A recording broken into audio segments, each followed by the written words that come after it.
Hello hi दोस्तों, मैं किरण। मैं संजू। हम दोनों आप लोगों को एक उठान गीत सुनाने जा रही हूँ, सोहर गीत।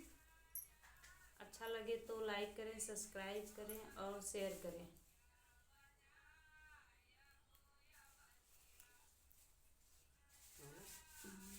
लाला हो गए हैं कहाँ?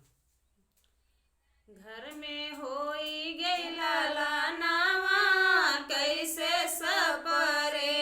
घर में होई गई लाला नावा, कैसे सपरे।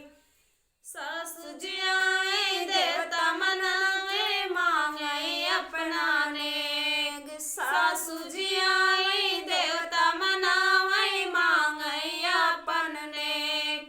नेग के बदले ठेंग दिखा गए, पिया गए परदेस। चाबी लई गए सजनावा, कैसे सपरे।